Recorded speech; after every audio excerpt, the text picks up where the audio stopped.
శ్రీ గురుభ్యో నమ.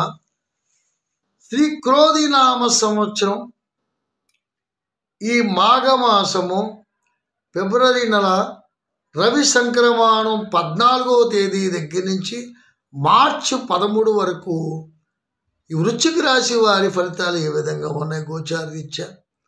వృశ్చిక రాశి వారికి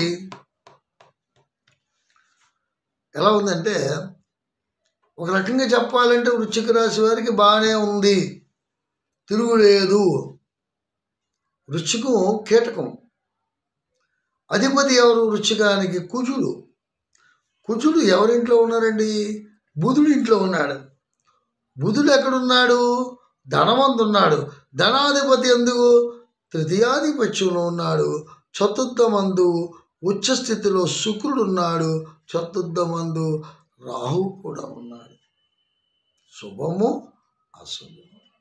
ఇక్కడ ఏముందంటే, పాపి బలవంతులను పట్టుదల వస్తుంది. అయితే ఈ పాపులు రెండు గ్రహాలు కూడా పాపులే అయినప్పటికీ కూడా శుక్రుడు యోగకారకుడు, మంచి విలాసాన్ని ఇస్తాడు. ఎటువంటి విలాసం ఇస్తున్నాడంటే, పక్కన రాహు ఉన్నాడు కాబట్టి మనం ఊహించలేనటువంటి విలాసాన్ని ఇస్తాడు. దాని తాలూకా పరిణామం ఏ విధంగా ఉంటుందంటే, ప్రమాదకరమైన పరిణామాన్ని కూడా ఇస్తుంటాడు. రెండు అధిక బ్యాలెన్సింగ్ చేయాలి, అన్బ్యాలెన్సింగ్ కాదు. ఏదో చెప్తున్నారు, వాళ్ళు చెప్తున్నారు, వీళ్ళు చెప్తున్నారు కాదు. మన జాతకం, మన గోచారం క్రమబద్ధంగా దైవాన్వేషణలో జరుగుతుంది. అది తెలుసుకోవాలి. మొట్టమొదట పరిస్థితులు ఎందుకు ఎలాగున్నాయి, పరిస్థితులు ఏ విధంగా మార్చుకోవాలి. మన రాతను మనమే మార్చుకుంటాం. మన రూటు మన రూటు మనం వేసుకుంటేనే కదా ఇదవుద్ది. మన గతకంలో వెళ్తే గతకలుగా ఉంటుంది. మనం శుభ్రంగా వెళ్ళి జాగ్రత్త భయం నాస్తి, జాగ్రత్తగా ఉంటే భయం అన్నది ఉండదు. గోచారాన్ని మనం ఎందుకు పరిశీలిస్తున్నాము, ఎంత జాగ్రత్తల కోసం మనం పరిశీలిస్తున్నామో దాన్ని మనం అన్వేషించుకొని ఆ జాగ్రత్తలు తీసుకొని మనం నడుచుకుంటే మన పరిస్థితులు చక్కబడతాయి. ఇక్కడేముంది? ఉద్యోగ లాభం ఉంది, విద్యాలాభం ఉంది, గృహంలో మార్పు ఉంది, ఉద్యోగంలో మార్పు ఉంది, శుభకార్య ఫలప్రాప్తి ఉంది. అన్నీ కలిసి ఉన్నాయి.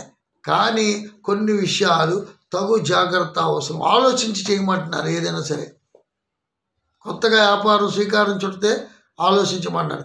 లోన్ తీసుకోమంటే ఆలోచించమంటారు. ఒకసారి ఆలోచించమంటున్నారు. పాత బాకీ రుణాలు పేరుకుపోయి ఉన్నాయి. కొత్త బాకీల గురించి అవస్థపడుతున్నారు. ఎందుకంటే బ్యాలెన్సింగ్ చేసుకోవాలి. ఇవి బాకీ తెరచాలి, విడుదల బాకీ తీసుకోవాలి. ఇలాంటి బాధలు కూడా ఉన్నాయి వృశ్చిక రాశి వారికి. ఎంత బాధపడుతున్నారంటే చాలా బాధపడుతున్నారు. ఆనందాన్ని కూడా మోస్తున్నారు. ఇందులో స్త్రీలు కొంతమంది ఉన్నారు వృశ్చిక రాశిలో. ధనానికి అధిపతి అయినటువంటి వ్యక్తులు ఉన్నారు. ధనాన్ని గోడ కట్టేస్తున్నారు. అటువంటి వ్యక్తులు కూడా ఉన్నారు. వాళ్ళు క్రమేపీగా టక్కుమని జారిపోతున్నారు. 100 మెట్లు ఎక్కిపోయి పడిపోయి కింద పెట్టి దగ్గరికి వస్తే పరిస్థితి నడువు ఉంటుందో ఉండదండి? ఏమవుతారండి? పరిగెట్టుకుని ఎక్కిపోతున్నారు. ఎక్కినప్పుడు ఆలోచించట్లేదు. జారి పడిన తర్వాత ఆలోచిస్తున్నారు, నేను ఎందుకు జారాను అని. ఎక్కినప్పుడు ఎక్కుతున్నప్పుడు ఒక్కొక్క మెట్టు ఎక్కుతున్నప్పుడు ఆలోచించి ఎక్కాలి. అభివృద్ధిని కాంక్షించాలి. తప్పులేదు, అభివృద్ధి పొందండి. అభివృద్ధిలో పొందుతున్నప్పుడు గోచారాన్ని కూడా మనం ఆలోచించుకున్నట్టుగైతే ఈ ఒక జాగ్రత్త అన్నది మనం ఏ విధంగా జాగ్రత్త తీసుకుంటే మనం ముందుకు వెళ్తాము.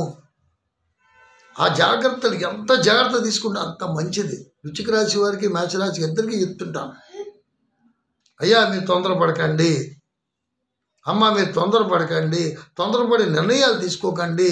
ఏదైనా ఒక్క నిమిషం ఆలోచించండి. మీ పెద్దలతో ఆలోచించండి. ఎవరైనా తెలిసిన వ్యక్తులతోనే మీరు ఆలోచించి నిర్ణయాలు తీసుకోండి. కానీ మీ సొంత నిర్ణయాల వల్ల ఎక్కువగా బాధపడేది స్వయంకృత అపరాధం వల్లే బాధపడుతున్నారు. వృశ్చిక రాశి వారు ముఖ్యంగా చెప్తుంటాను, స్వయంకృత అపరాధం వల్ల బాధపడుతున్నారు. మీకు మంచి అభివృద్ధి ఉంది, అనుకున్న సాధిస్తారు. సమాజ సేవ చేసే వాళ్ళు కూడా ఇందులో ఎక్కువ మంది ఉన్నారు. అందుకే నేను కొంచెం బాధపడుతుంటాను. వృశ్చిక రాశిలోని మేషరాశిలో వాళ్ళు ఏంటంటే సమాజ సేవ ఎక్కువ చేస్తారు. తొందరపడి అన్నవి అయినప్పటికీ కూడా 10 మందిని ఆకట్టుకుంటారు. అన్ని రకాలుగా మంచి జరుగుతుంది. కొన్ని చెడు కూడా ఎదుర్కొనే శక్తి మీరు వాటి ఎదిరించాలంటే దైవాన్ని నమ్మాలి, దైవారాధన చెయ్యాలి, సన్మార్గంలోకి వెళ్ళాలి, శాంతి అమర్చుకోవాలి, కోపాన్ని తగ్గించాలి. తనకాంతమే తనకు మిత్రువు, తన కోపమే తనకు శత్రువు. జాగ్రత్త, భయం నాస్తి. జాగ్రత్తలు పాటించండి, భయం ఉండదు. శివారాధన చేయండి. 26ని మహాశివరాత్రి పర్వదినము. శివుణ్ణి అభిషేక ప్రియుడు, అభిషేకించండి. ఆయన ఆశీస్సులు పొందండి. మళ్ళీ ఎపిసోడ్తో ముందుకు వస్తాను. అంతవరకు సెలవు. ఓం